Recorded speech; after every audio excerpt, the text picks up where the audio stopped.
નમસ્કાર મિત્રો, સ્વાગત છે તમારું અમારી યુટ્યુબ ચેનલ છોડ સાહિત્ય અને શિક્ષણમાં.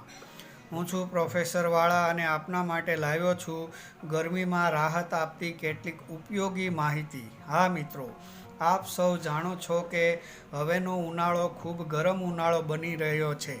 આમ તો ગરમી પૂરા વિશ્વમાં વધી રહી છે.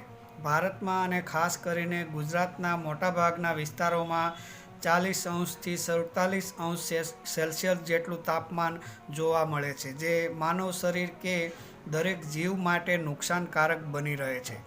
રોજ ગરમીના કારણે અનેક મોત થાય છે, પણ આ તો એક કુદરતી પ્રક્રિયા છે. આપણે ગરમીમાં ઘટાડો લાવી શકતા નથી, પરંતુ કેટલીક સાવધાની રાખીએ તો ગરમીના દુષ્પ્રભાવથી બચી શકાય છે. અહીં આ વિડીયોમાં આપણે 20 જેટલી બાબતોની ચર્ચા કરવાના છીએ. આ 20 જેટલી બાબતોની કાળજી રાખવામાં આવે તો ઉનાળાની ગરમીથી રાહત મેળવી શકાય છે અને ઉનાળાની લૂની અસરથી બચી શકાય છે. તો ચાલો શરૂ કરીએ વિડીયો. ગરમીથી બચવા આટલું કરો. મિત્રો, ગરમીથી બચવા માટેની 20 જેટલી બાબતોમાં પ્રથમ આવે છે હીટ વેવ દરમિયાન 11 થી 4 બહાર ન નીકળો. કારણ કે મોટાભાગે સવારે 11 થી સાંજના 4 વાગ્યા સુધી ગરમીનું પ્રમાણ વધારે હોય છે અને આ દરમિયાન લૂ પણ વધારે હોય છે. તો આ સમયગાળા દરમિયાન બહાર નીકળવાનું ટાળવું જોઈએ. ત્યાર પછીની બાબત છે પૂરા દિવસ ભરપૂર પાણી પીવો. ઓછામાં ઓછું 2.5 થી 3 લીટર કે તેનાથી વધારે પાણી પીવો, જેથી પાણી શરીરને ડિહાઇડ્રેશનથી બચાવે છે અને ગરમીની અસર ઓછી થાય છે. ત્યાર પછીની મહત્ત્વની બાબત છે ગરમી દરમિયાન ઉપવાસ અથવા રોજા ન રાખવા. બહાર નીકળવાનું થાય તો ભૂખ્યા નીકળવું નહીં તથા નકોરડા ઉપવાસ તો બિલકુલ ન કરવા. શરીરમાં પ્રવાહી કે ખોરાક શરીરને ગરમીના નુકસાનથી બચાવે છે.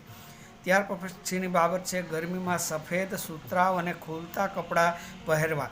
સફેદ કલર ગરમી સ્વીકારતું નથી તથા સુતરાઉ કાપડમાંથી હવા સારી રીતે શરીરને મળી રહે છે તથા ખુલતા કપડાં પહેરવામાં અનુકૂળ તથા પરસેવામાં પણ વધારે તકલીફ આપતા નથી.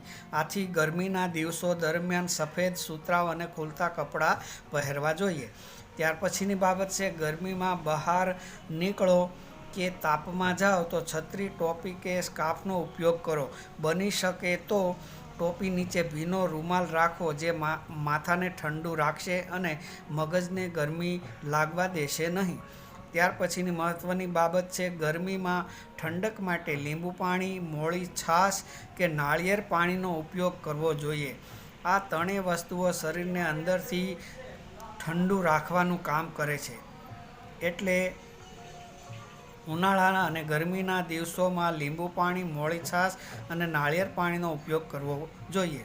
ત્યાર પછીની બાબત છે ગરમીમાં રાહત મેળવવા તરબૂચ, ટેટી અને કાકડી જેવા ફળોનો ઉપયોગ કરવો જોઈએ. કારણ કે આ ઉનાળાના ફળો છે. કુદરતી આપણને ગરમી સામે રક્ષણ મેળવવા માટે જ ઉનાળાના આ ફળોનું સર્જન કર્યું છે. આ ફળોમાં પાણી ભરપૂર પ્રમાણમાં હોવાથી ગરમીમાં શરીરમાં રાહત પહોંચાડે છે, એટલે પાણી શરીરને મળી રહે છે. ત્યાર પછી મહત્ત્વની બાબત છે ગરમ તાસીરના શાકભાજી જેવા કે રીંગણ, ગુવાર વગેરે ન ખાવા. પણ ઉનાળામાં ઠંડી તાસીરના ફળો જેવા કે દૂધી, તુરિયા, પાલક, મૂળા વગેરેનું સેવન કરવું જોઈએ. તેમજ આદુ, લસણ, ખજૂર, લાલ મરચાં વગેરેનું સેવન ઓછું કરવું જોઈએ. ત્યાર પછીની બાબત છે ઉનાળામાં બહારનું રાંધેલું ખાવું ન જોઈએ, પણ ઘરમાં બનાવેલું સાદું અને સાત્વિક ભોજન જ ખાવું જોઈએ. બહારના ભોજનમાં મસાલાઓ વધારે પ્રમાણમાં હોવાથી અને મોટાભાગના મસાલાઓ ગરમ તાસીરના હોવાથી શરીરમાં ગરમીનું પ્રમાણ વધારે છે, એટલે બહારનું ભોજન ખાવાનું ટાળવું જોઈએ. ત્યાર પછીની બાબત છે કે ઉનાળામાં મહેનતવાળી પ્રવૃત્તિઓ બપોરના ન કરવી. જો ઉનાળામાં વધારે મહેનતવાળી પ્રવૃત્તિ, દાખલા તરીકે ખાડા ખોદવા, વસ્તુ ઉચકવી, ઝાડ કાપવા વગેરે જેવા કામો હોય જેમાં વધારે મહેનત જરૂરી હોય છે, આવી પ્રવૃત્તિઓ સતત ન કરવી, પણ વચ્ચે વચ્ચે વિરામ લેવો અને પાણી કે કોઈ પ્રવાહી લેવું, જેથી કરીને શરીરમાં પાણીનું પ્રમાણ ઘટે નહીં. ત્યાર પછીની બાબત છે, ઉનાળામાં બહાર નીકળો તો પાણીની બોટલ હંમેશા સાથે રાખો. યાદ કરીને સમયે સમયે પાણી પીવાનું રાખો. વધારે ગરમીનો અનુભવ થાય તો માથા અને હાથ પગ કે શરીર ઉપર પાણી રેડો તો શરીર પ્રમાણમાં ઠંડુ રહેશે. ત્યાર પછીની બાબત છે, ઉનાળામાં વધુ પડતું તીખું, તળેલું કે વાસી ન ખાઓ, કારણ કે ગરમીમાં પાચન ક્રિયા ધીમી હોય છે. તીખું અને તળેલું શરીરને માફક આવતું નથી. વળી ગરમીના કારણે ખોરાક જલ્દી બગડી જાય છે. વાસી ખોરાક ન ખાઓ, તેના કારણે એસિડિટી, ગેસ વગેરેને થવાની શક્યતા પણ રહે છે. એટલે વાસી ખોરાક ખાવાનું તો ટાળવું જ જોઈએ.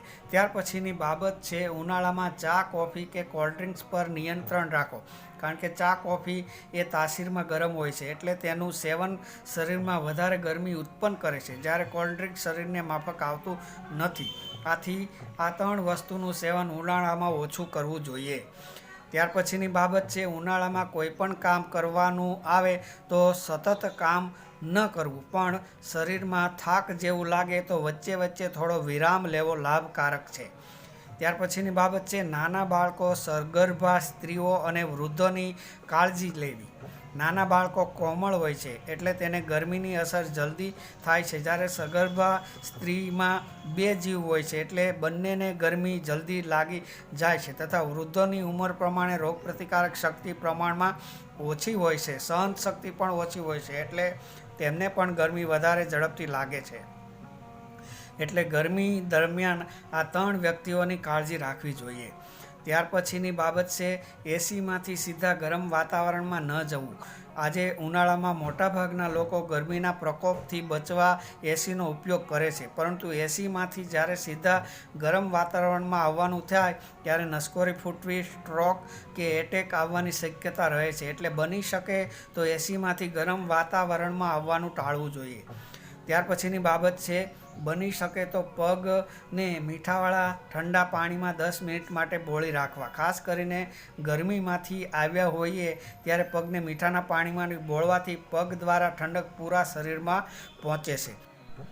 ત્યાર પછીની બાબત છે, બપોરના સમયે વધારે ગરમી હોય તો એરંડાના પાન માથા પર મૂકી ઉપર કપડું કે ટોપી પહેરવી જોઈએ. એરંડો તાસીરમાં ઠંડો હોવાથી મગજને ઠંડુ રાખે છે. ગરમીમાં માથું દુખતું હોય, તાવ આવતો હોય તો એરંડાના પાન માથામાં બાંધવાથી રાહત થાય છે. ત્યાર પછીની બાબત છે, ઉનાળા દરમિયાન માથામાં કોપરેલ અથવા એરંડાના તેલનું માલિશ કરવું જોઈએ. ઉનાળામાં માથાના વાળ કોરા રાખવા નહીં. જેમના વાળ ઉંમર પ્રમાણે ખરી ગયા હોય તેમણે પણ માથામાં તેલ લગાવી ટોપી પહેરવી જોઈએ. તો મિત્રો, આ હતી ગરમીમાં રાહત મેળવવા માટેની ઉપયોગી માહિતી. જો આ વિડીયો ગમ્યો હોય તો લાઈક, શેર અને કોમેન્ટ કરજો, અને અમારી ચેનલમાં જો નવા હોય તો અમારી ચેનલને સબસ્ક્રાઈબ કરજો, જેથી કરીને આવા અવનવા વિડીયો હું તમારા સુધી તરત જ પહોંચાડી શકું. આપણે ફરી મળીશું એક નવા જ વિડીયો સાથે. ત્યાં સુધી આપ સૌ તંદુરસ્ત રહો, ખુશ રહો, આબાદ રહો. ધન્યવાદ.